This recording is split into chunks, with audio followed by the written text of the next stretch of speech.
You might have stumbled across this video for a certain reason. You may not have noticed that your inner state is the most precious thing.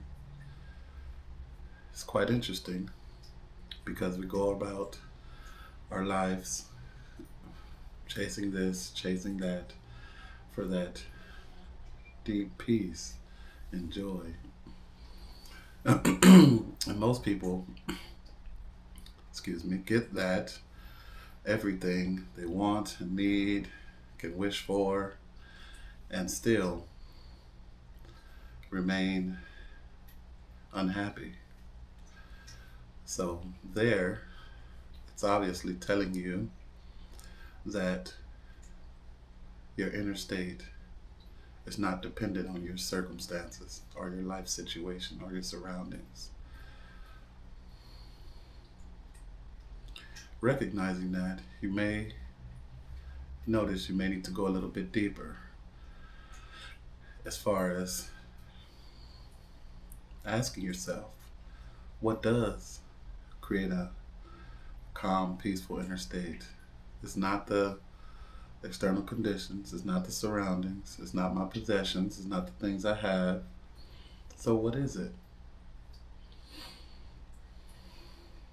Well, it's ultimately the ability to not take your mind so seriously. Seeing that this is all superficial a superficial experience. Yes, it's wonderful to have things and to have nice surroundings and situations. But at the same time, if you derive your sense of self or your sense of peace from your external conditions, you'll probably always be disappointed many times.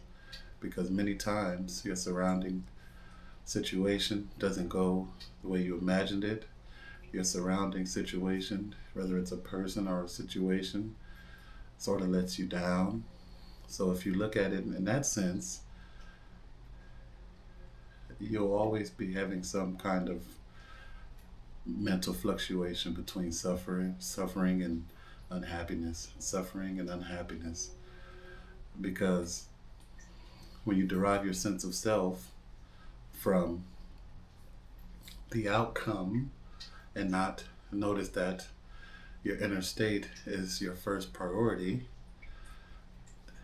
then let's say you have your priorities wrong because your inner state is much more precious than anything you can buy or anything you can do. If you have yet to realize that, then you might have stumbled across this video for a certain reason. Allowing your inner state to determine your peace and joy and compassion is more reliable because you always are, let's call it, in control of your inner state. At any time, something could be happening, and you can simply turn inward and bring your system to a calm and ease. Even in the most difficult situation, you can handle the situation with ease because of the awareness that you are. You can notice that the mind is saying something because that's what it does, and you can notice that, oh, it's just the mind saying something, and you can step back into that ease, usually by recognizing the inner aliveness of your body, taking a few conscious breaths. You may have to remind yourself that your external conditions aren't dependent on your inner state. Yes, you might see something beautiful and say, oh, that's beautiful. Your inner state is full of aliveness. But you can also see that beautiful thing and not say anything and not even identify with the thought and notice it's a beautiful thing. So that kind of points towards the fact that your inner state shouldn't be dependent on your external conditions. Because if it is, again, you'll be diminished. and you'll go on chasing something else after that wears off. Okay, you have the wedding, the graduation. It's wonderful. Ah, 2 weeks go by, 2 months go by. You don't even think about it. It's wonderful to graduate. It's wonderful to have a wedding, but don't let the external situation determine your state of being. It's almost like you can say it's a trap, a mental trap, because the mind wants to keep going on and on about the wonderful things. And then when something not so wonderful happens, here we go. Back to the mental suffering and the diminishment and the beating yourself up. You don't have to do that if at some point in your life an awakening happens, a shift in the consciousness happens where you no longer allow your possessions and things to take control of your mental situation. You ultimately rely on conscious awareness, the ability to shift your attention from from thinking to your breathing, which doesn't need any external situation. It's just breathing.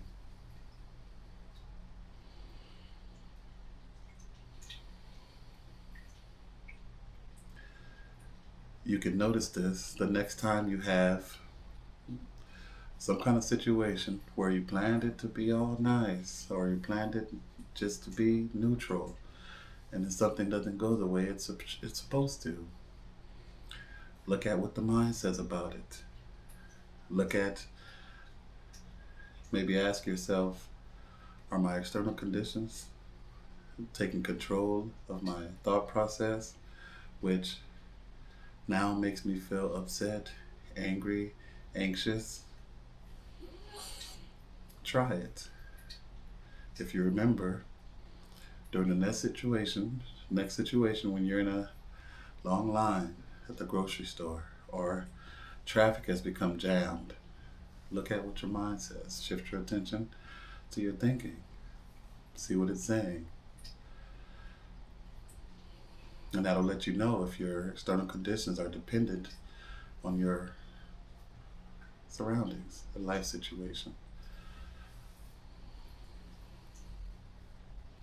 Now, you may not notice until after you look back at it. The situation happened, you became upset, angry, frustrated, and then you look back at it. Some people have done it.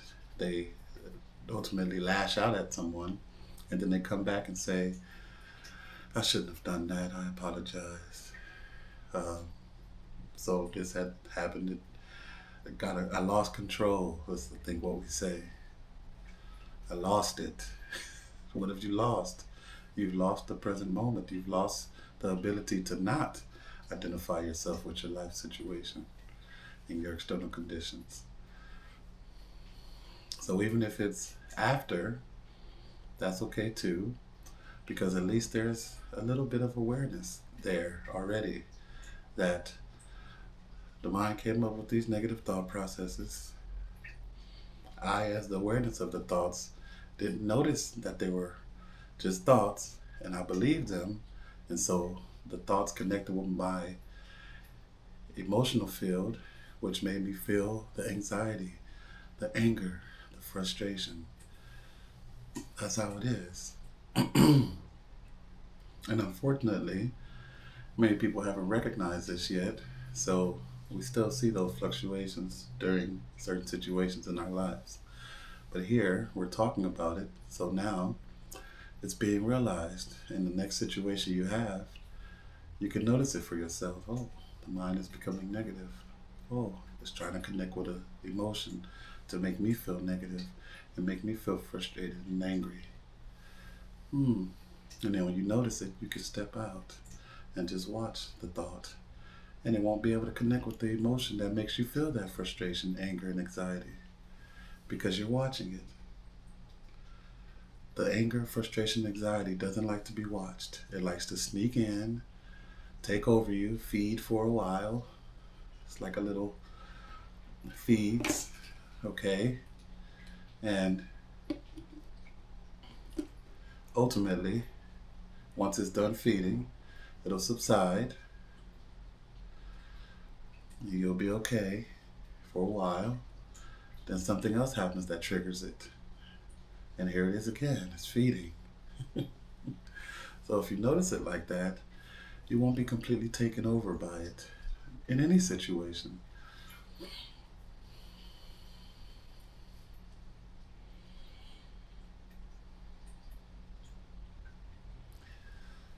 Thank you for joining me.